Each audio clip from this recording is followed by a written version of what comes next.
This is Austin Real Estate Investing. Austin Real Estate Investing. We'll be discussing real estate investing in Austin, Texas, and bringing you experts from all different sectors of the real estate game. Your host, Jordan Moorhead, is a real estate agent and investor in Austin and is here to help you get started or to build your portfolio and explore new strategies.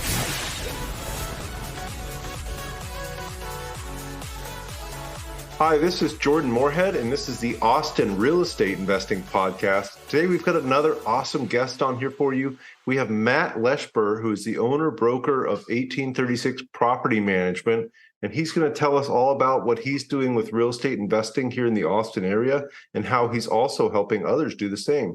Hey, Matt, how are you? Great to see you, Jordan. Great to see you, too.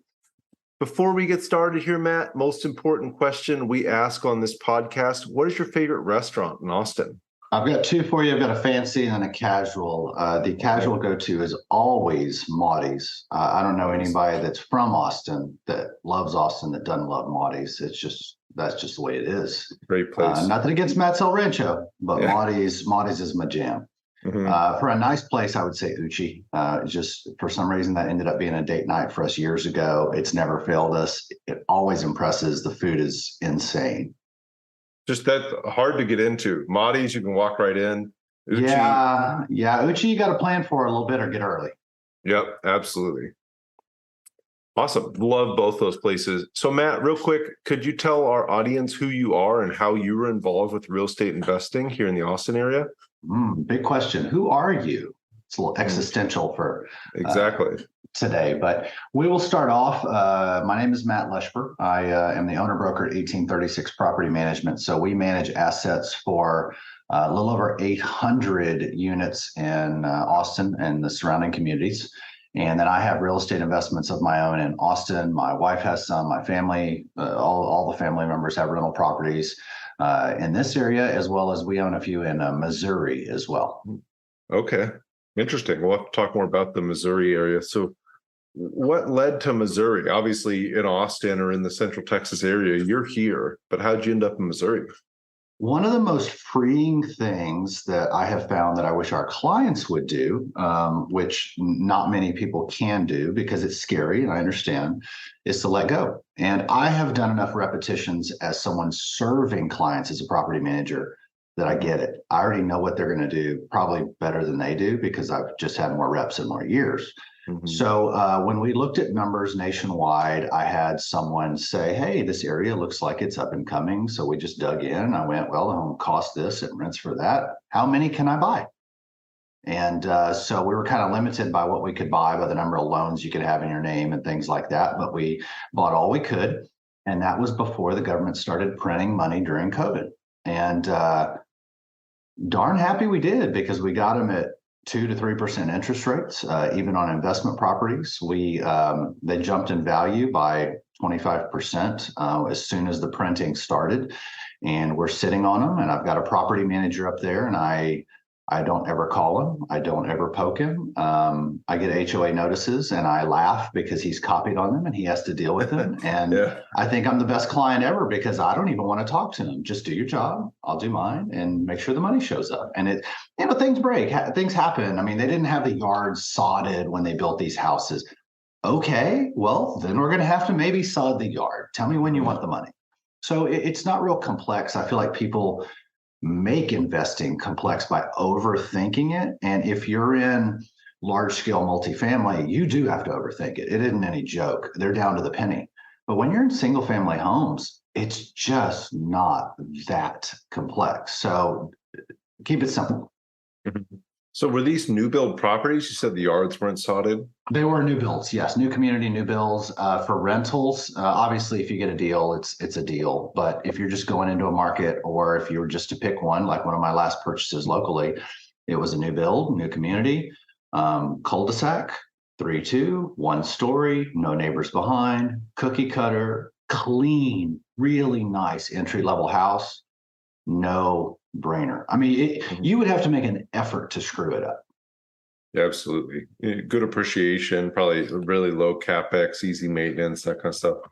It's just solid. I mean, if you're buying at entry level in the marketplace, don't go in there and throw glass and granite everywhere. I mean, if granite comes with it, great, that's fine. But don't go upgrade 25 things, right? Just let it be what it is.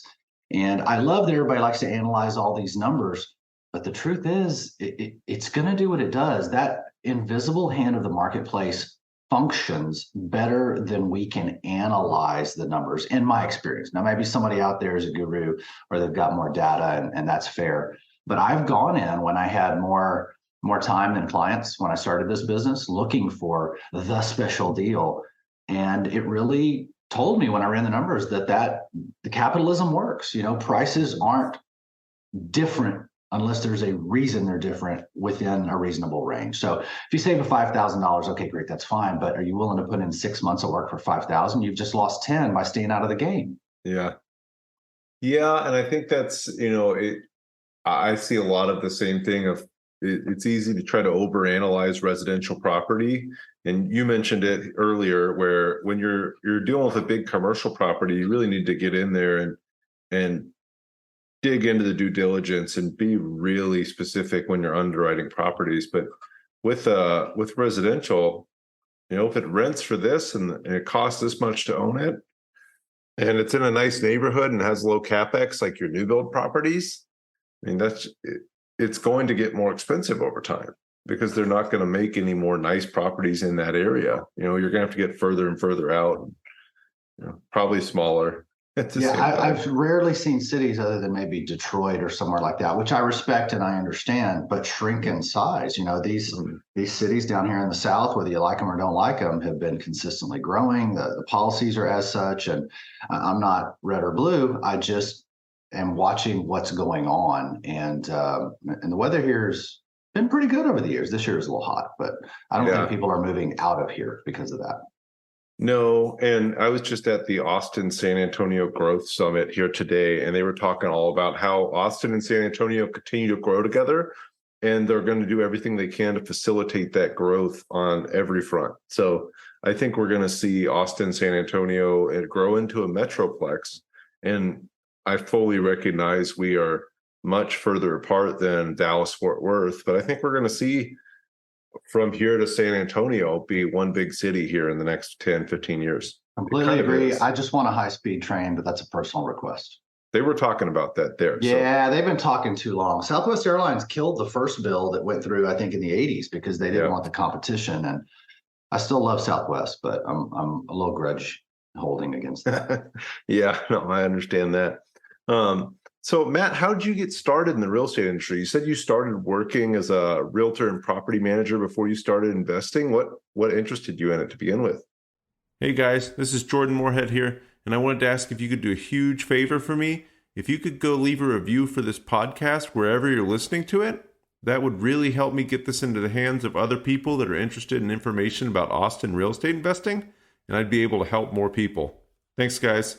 Well, I had some things that were happening in life that did not afford me to get paid to leave home for certain careers, and I needed to rearrange my life due to some personal things in my family.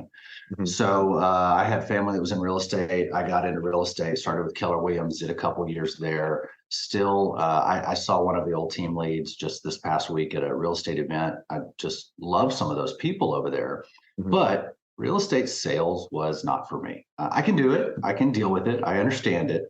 It just wasn't a personality fit. I felt like I was having to be a cheerleader for people to make good decisions for themselves. And it drained me emotionally to be in that position.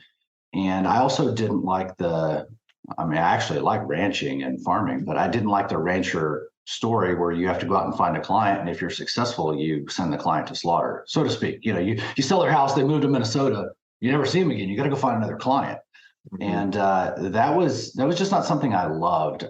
And so I looked to stabilize my income. I was already in real estate, so I thought, well, property managers, everybody hates them. It just sucks. So I can manage a couple properties and then supplement my income and maybe figure it out and go from there. And I think when you're starting out and you have, as I said, more time than money or sense, you're willing to do a lot of things like that because you can. And so I started with just 1, 2, 3 properties and climb from there. We've never had a significant acquisition. I think at one time early, I acquired like 18 properties from one person. That was the largest we've ever had. We built this company one at a time. And I found that those client relationships were a lot more rewarding. I could actually build a relationship with somebody. I could actually change or affect change on them long term and see them benefit from it. And everyone that sold a home, minus a handful, I couldn't make the math work for them to sell it. And now there are situations, life, death, birth, divorce, marriage. Those are valid. Like if you're getting divorced, you don't want to keep living in the same house with your ex, right? That's not healthy. But people were selling homes just to get bigger and bigger homes. And I just couldn't make it make sense. And so, at that time I was doing sales as well. And so I didn't want to tell people just, I'm not going to do it, but I would give them the math 20 times. And I go, look, just hold this. Even if you're breaking even, it's going to do this for you over the next 20 years. Go buy the other home, live your dream, but don't cash out everything you have to keep buying bigger and bigger homes in a state where property taxes are some of the highest in the nation. Mm-hmm. Income tax is not. So don't do that. Like just let it ride and then pay for your other home, get the mortgage interest deduction, get whatever you can on that new home.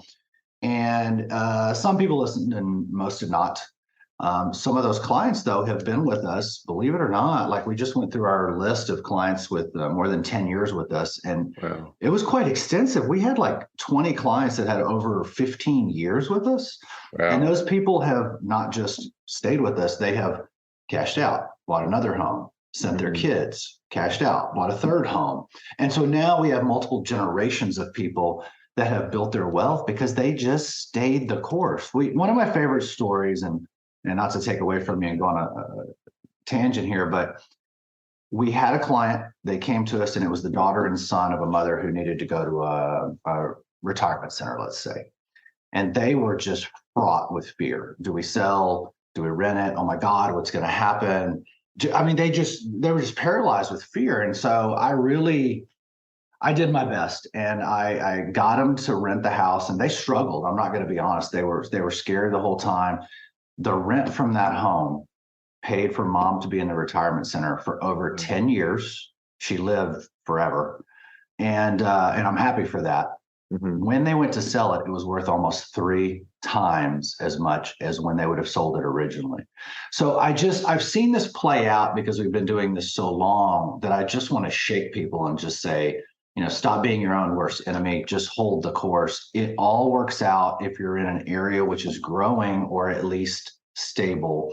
And the Samsung deal for me was kind of the nail in the coffin of whether or not Austin was going to just go for the next 10 or 15 years. I don't think people understand how big that is because it's strategic national importance. Mm-hmm. That was the final straw for me, minus all the other stuff with Tesla and Amazon and Facebook. That was it. And I'm telling you, the next 10 years here can't change course. If you've driven by that place, you can't even count the number of cranes in the air. And that's just the start. So I don't know. I can't say enough good things about this area, about the people, about the ethics for those of us that have been here for decades and aren't, just zipping through town. Those of us that actually grew up here have some serious pride and doing the right thing and saying what we do and delivering. And I don't know, I just love it here, man. Yeah, no, I love that. So again, I was at the Austin San Antonio Growth Summit here earlier today. It's just a 2-hour luncheon, but they were talking all about that. And they were showing how Texas had consistently outperformed the nation. And yeah, we're probably going through an economic slowdown. It might last another year or so. I don't know your opinions on what you're seeing in the market, but I don't think we're seeing that so much with housing because residential, especially rentals, because people need a place to live no matter what happens. That's not going to go away.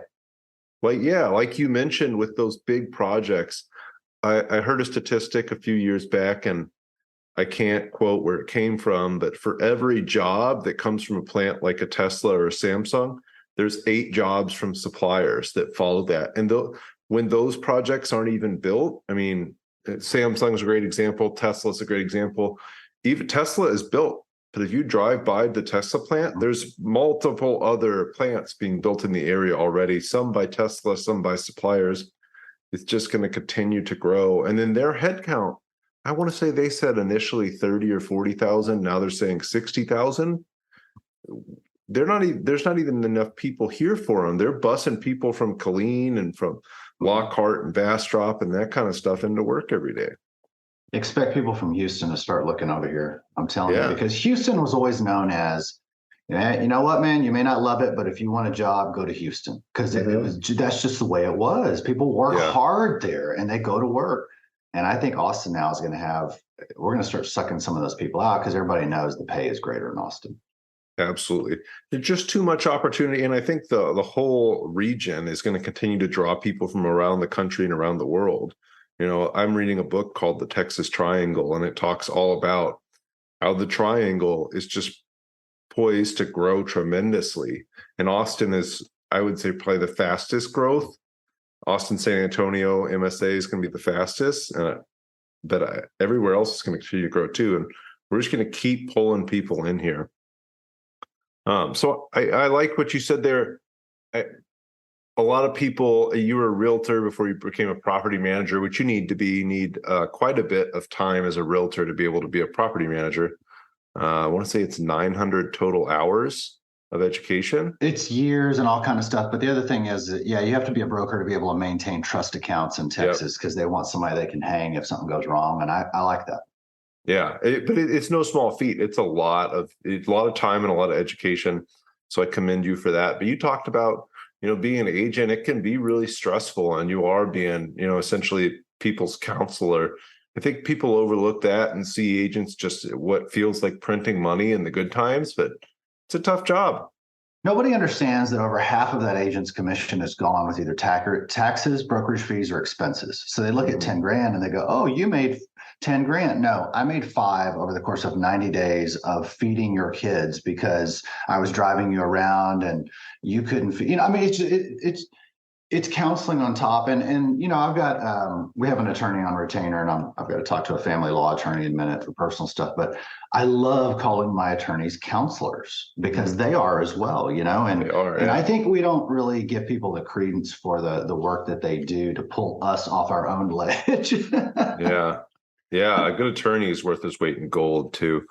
You mentioned you're at 800 units now. I know that takes quite a bit of time to get to. So how long have you been a property manager? I know you said over a decade. Yeah, we've been doing this I'm going to guess about 17 years. I've got stats. I love numbers. So I've got stats back from day zero. But we've just never had a significant acquisition. Everybody wants too much money for their stuff. There's a great Harvard study on what people would sell a cup of coffee for that they own versus what they would buy one for. And people always want more for their cup of coffee as if it's different than the other one. But it's an emotional attachment, right? And so we can never make the numbers work for an acquisition. We've tried several, and we just found it better to do the slow burn and grow over time. And we're really healthy. We've got a unbelievable team of people.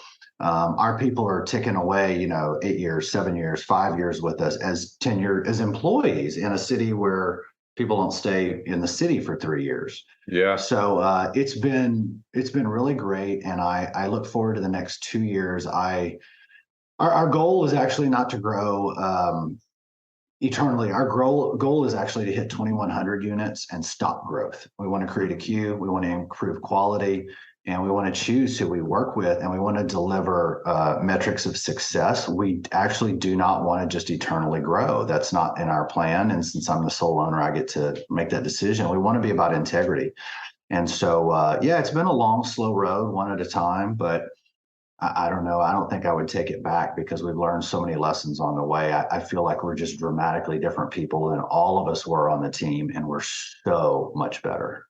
That's awesome. That's an interesting number, 2,100 units. What's the difference between 2,000? Have you wanted to be part of GoBundance, the tribe of millionaires, but just haven't hit that millionaire status yet? Well, now you can, not even being a millionaire, by joining our new program, GoBundance Emerge. My name's Jamie Gruber, creator of GoBundance Emerge and member of the GoBundance community. And now you can join. GoBundance.com/emerge. GoBundance.com/emerge. Use code Jordan for $100 off this 12-week goal-setting program and mastermind that'll propel you to being a whole life millionaire. It was really balancing options mathematically so that we could have the appropriate number of management members, people on a team. It gives us different ways to cut and divide things within the company. And so that's what we've seen is what would work best for us. That's awesome. So you really put some thought to it and said, hey, if I can get to this amount of units, I can have this amount of people working so we can provide this great quality of service too. That's cool. Oh, it's scripted. So we've got the plan in writing. We've got the accountability chart already designed, and we work back from it mathematically. And then we review that every year just to make sure we're on track. That's amazing.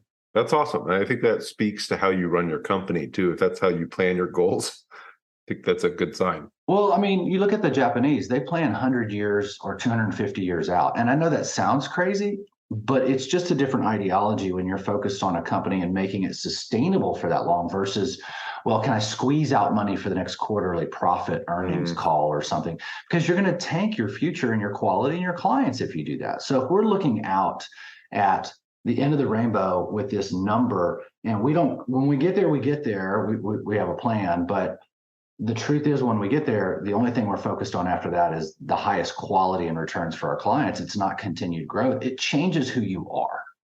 That's awesome. And yeah, no, it's a win-win there too. So if you can keep clients' properties in good shape and rents up as high as you can and just grow to that 2,100 number, I mean, it sounds like you have a great system and you're putting a lot of thought into it. So I really respect that.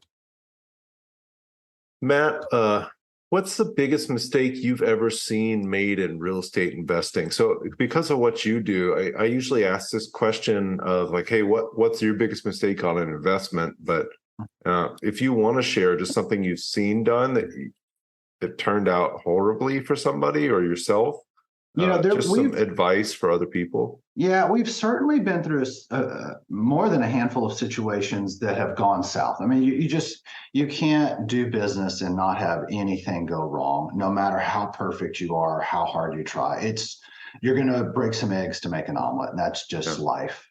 I would say, mind you, with a lot of lawsuits of bad residents or bad owners, we actually have more bad investors or landlords, should I say, than bad residents, believe it or not. People just don't want to do what they're supposed to do legally or ethically.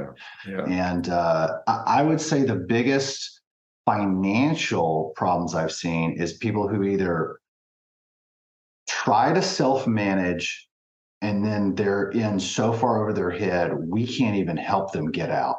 Or people who won't listen to good moral and ethical decisions. I think renting is not the problem. Owning a property is not the problem. Don't go buy $1 million house and expect to rent it and make money. It isn't going to happen. Like, entry-level cookie cutter deals are the no-brainer. If you're going to buy your dream house, well, that's your dream house. You didn't buy that because it was mathematically going to give you the greatest return. So don't confuse the two, right? You have one goal. You can't have two goals or you don't have a goal.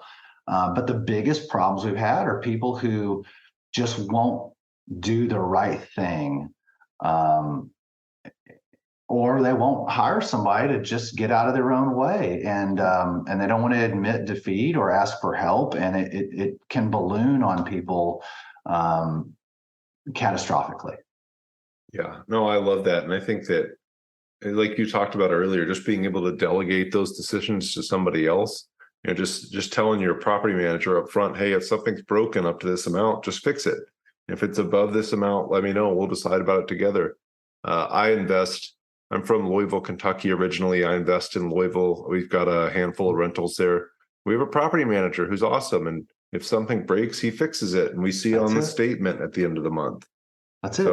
And you don't need another job. You can't co-manage properties. We get about 135 inquiries a month on average. And today, one of them came through, and in the notes, the individual said, hey, how do I select tenants? How do I make it? I was like, Yeah, we're gonna of course return your call, but you don't do it. That's what you're hiring us to do. That's like me going to a CPA and telling them how to do my taxes. It's not a good idea.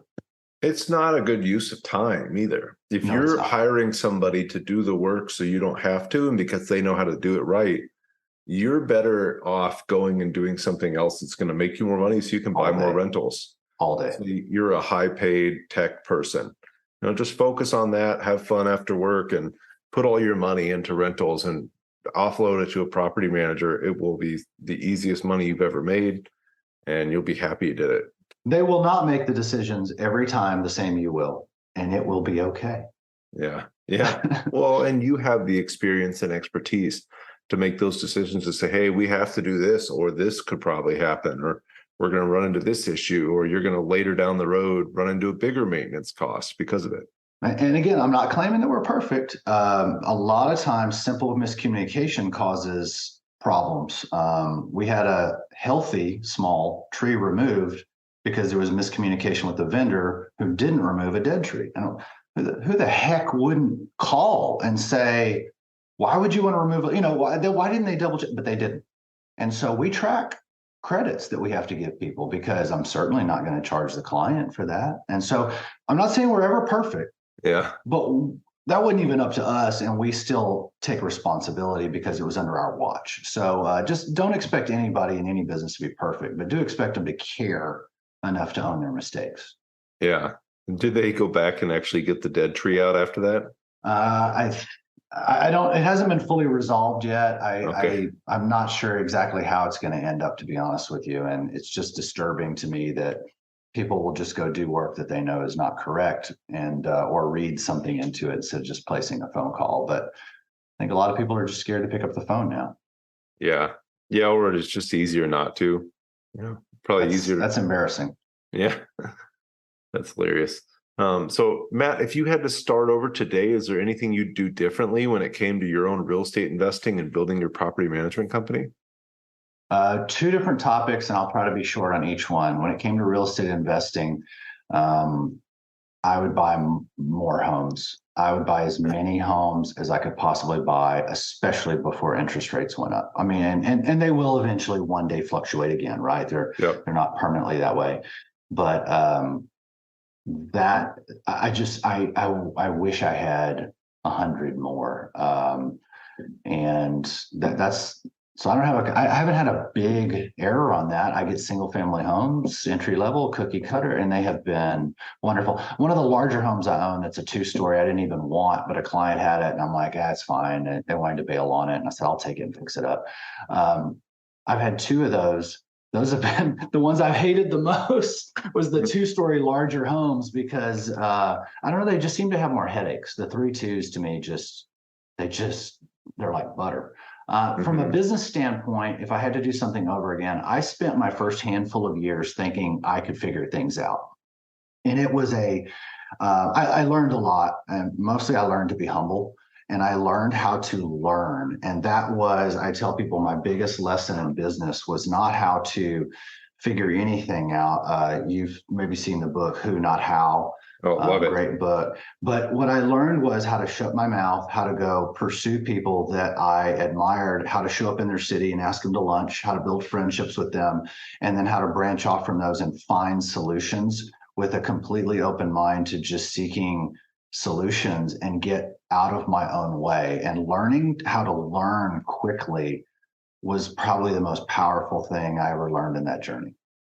Yeah, I love that. I love the who, not how concept, and learning how to learn quickly.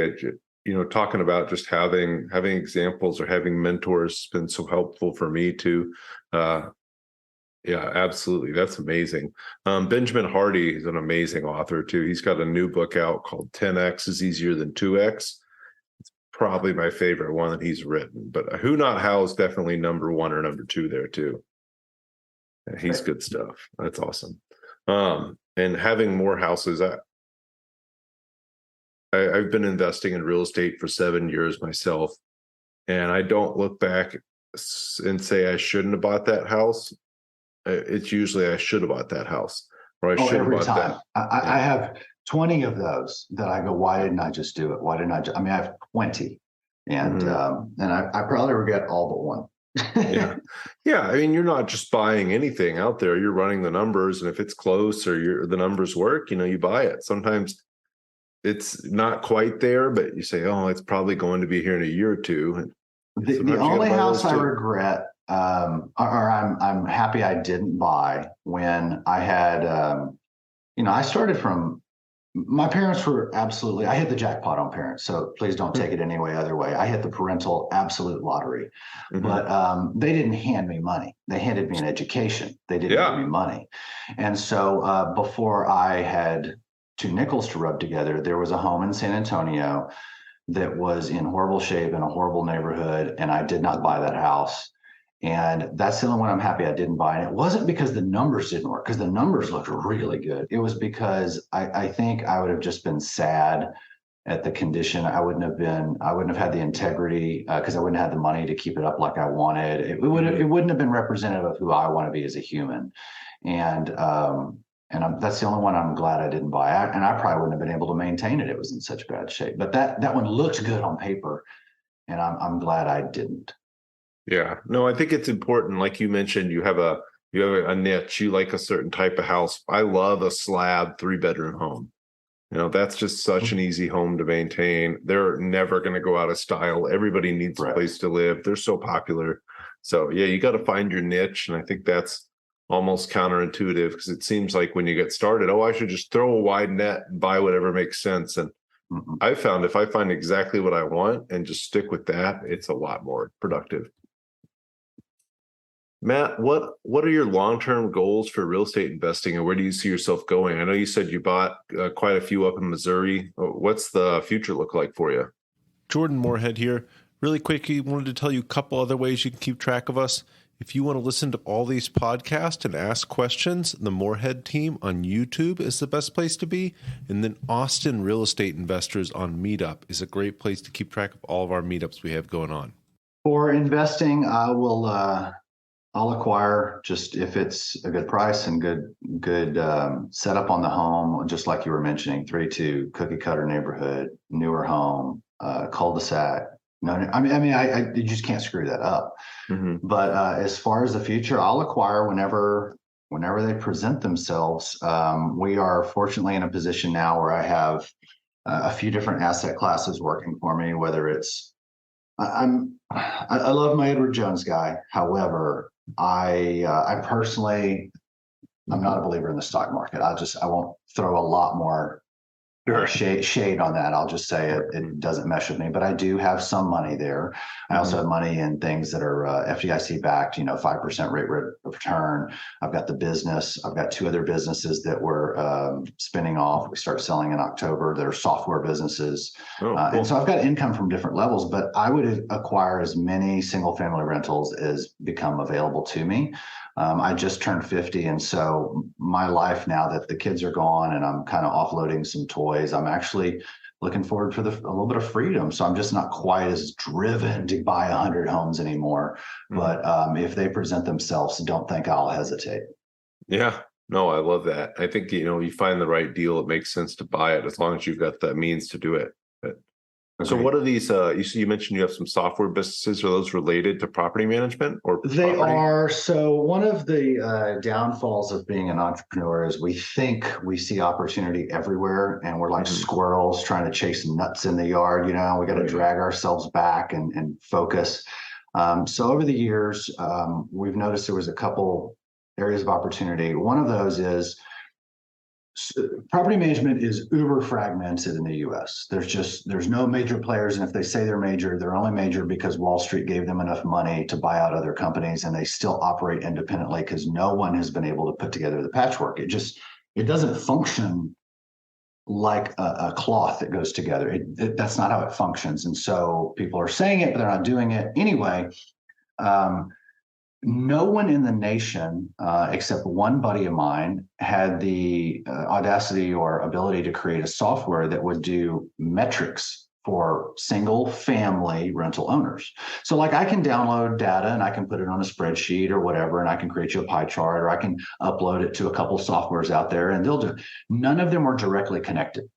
So we happen to use one of the major platforms that has an open API, and a couple of the others refuse. So it's like the Apple versus Google, right? Which is open or closed. And so we created a software which connects through the API in real time to Buildium property management software. And the owners have a unique login. They can go in there and they can see everything we do in real time, and they can chart all their rate of returns, their cash flows, their everything. It's all charted for them. Wow. And so we have it connected to Buildium now. We're bringing on beta users for it. We go to the Rent Manager, which is another property management conference in October up in Dallas, and we are connected into their marketplace, and we're going to start selling it there. I would love to be connected to Appfolio, but I think they're playing an Apple game where they want their own stuff and they're not going to share data, because the data is very valuable, right? I can give away the software, but I want the data because I want to be able to tell you as an investor, this neighborhood produces a greater rate of return. Bam, just bottom line. But I am, my buddy in Florida recently made some changes. He used to have to download a CSV and then upload to make his work on a daily basis because it wasn't directly connected, because he used Appfolio. And he has made some recent changes. He's not going to keep pursuing that. So we have the only software in the nation that's connected in real time to a property management software for single family investors. And so I can tell you that the average rate of return for my clients is like 10.56% return on equity. Average. Now, mind you, we have people that call us that say, I hate you, I don't want to pay you, I don't trust you, my wife is leaving me, and I need you to manage this rental, and you suck. And the average client is still making above 10%. Now, tell me anywhere in the nation you can give money to somebody on an insured asset that actually exists in the universe. You can physically go touch it and make above a 10% return on equity. It doesn't exist. So, but we had to prove that. We couldn't just talk the game.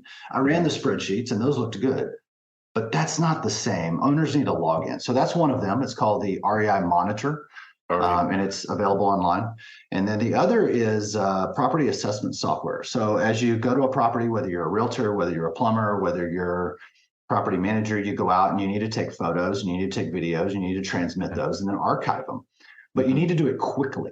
The softwares that are out there are pretty expensive, and they are a little slow, like point, click, upload label, point, click, which room does this go to? And it's tedious, which labor is money. So we created one that is an app, and you can go out and you basically can take 250 photos if you want, mass upload them. You can shoot some videos. You can share those through email or text with anybody that you want, including teams, your owners, your vendors, whoever you want. And then it archives them. So you can then go back and search in the future and say 123 Smith Street. Well, what's the history of that property? Well, over the last 10 years, we've been to that property 25 times, and here is every photo and video over the last 25 years. And what's surprising is that the companies that have built these softwares are charging too dang much. So we're going to go in, and what we're paying somebody right now is $600 a month for, because ours is finishing one feature and should be ready to go anytime between now and next Tuesday. The government changed the texting parameters to avoid spam texting, and so we had to go back in and tweak that. Everything else operates. We should be able to go to the marketplace for half price of the competition and just sell it and be done, because property managers are cheap and they don't want to spend money. And realtors don't want to spend money. And so we'll just go in and undercut everybody. And Amazon Web Services is unbelievably cheap. So if you're using anything that consumes Amazon Web Services as a backend, man, go in and look at the competition, because I mean, it costs like 0.0001 cent to do some of these things and store the data, and they're charging $1,000 a month. So we're entering into that game too. That's amazing. That REI Monitor is very interesting too. I have a buddy who owns a property management company in Minnesota, and one of his clients built a spreadsheet to kind of do all that. He built a very complex spreadsheet so he can track returns. So I'm going to tell him about this, and maybe he can just plug that in and get rid of that. If he uses Buildium, I'm happy to bring him on as a beta tester. If he uses Propertyware or those, they're not going to release the information. They won't let him take it out of the software. So he'll have to download and then upload to a spreadsheet or something to get those graphs and everything. But that's just a choice everybody makes. No, I'll check on that. I'm very sure he uses Buildium because he talks about it all the time. Man, send him over. All right. Awesome. Matt, do you have a favorite book or books you like to recommend to people? I'm looking around my office, which is the front living area, and I've got books kind of everywhere, to be honest with you. And I don't know why I won't give them up, to be honest, because some of them you're not going to read twice. But if I had to name one that was the biggest impact or change, the book Traction is where we get our operating system from. And if you're not a business owner, that's fine. Conceptually, it's the same. If you do run a business, I read it years ago when it first came out, and I put it away. And then people kept coming up to me like 3 years later going, "Oh my God, this book changed everything." And I'm like, I don't get it. Like, I read it and you have to actually do it. You can't just read it and put it on the shelf. So I took it, I opened it up again. There are courses and people and implementers, and they cost tens of thousands of dollars. Yeah. We took the book, we got together with our leadership team, and I said, I'm not spending $10K. Can we do this and make it fit us? We just created our own system using that, tweaked it to what would benefit us the most. We implemented ourselves. We take ownership. It's been spectacular. But I think more than anything, it brings the team together with common goals. There's one other one. I'd say one other one. And if you do the Audible, you'll be highly entertained by the guy's accent. It's called The Great Game of Business. And it's based on a real company that was going out of business. And this guy's got the thickest Chicago accent. And it is... it's a good story, but we implemented that as well, because the holy grail to me in business is when you connect the profit of the business to the benefit of your employees, because then they win when you win, and everybody's rowing the ship in the same direction. And we implemented a version of that for us to help us reach our goals to 2,100. So the employees win when we hit our goals, when the customers hit their, and everybody's in the boat going the same direction. But Great Game of Business is that's a fun one if you do the Audible, just because of the accent. I'll check that out. I've not heard that one. Yeah, no, I love the aligned interest of the employees and the customers, and also the ownership. I think that really helps get to where you're trying to go.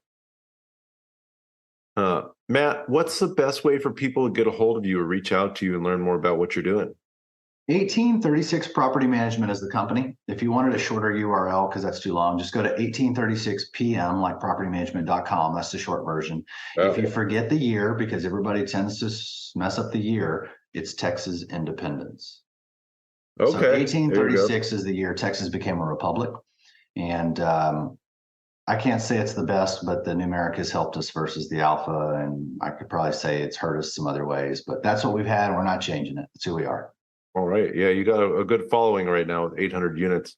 Do you have any sort of social media handle or anything people could follow you at? The best thing would actually be for them to go through the website, because it's got the links on there that they could go to the different outlets. And if I call them out to you, I'm going to probably get them wrong, because I'm 50 now and I get to claim old age as my lack of social media knowledge.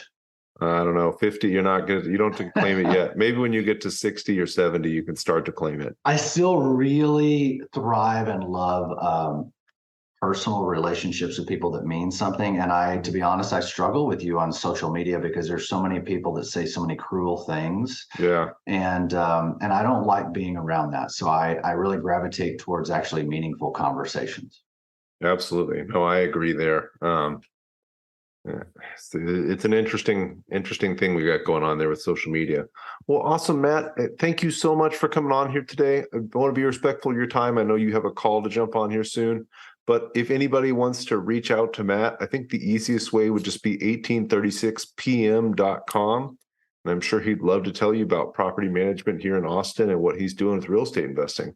We've got a great team. They'll take care of you. If they need anything from me, we're in touch all day. They'll poke me anytime. But I think the main thing is get in the game, get in the game, because you can analyze this until you're losing $1,000, $2,000 a month by sitting on the sidelines. So don't do something foolish. Don't go crazy, but just do something simple and easy. And a 3-2 cookie cutter brand new home is as easy as it gets. You're going to be happy you did.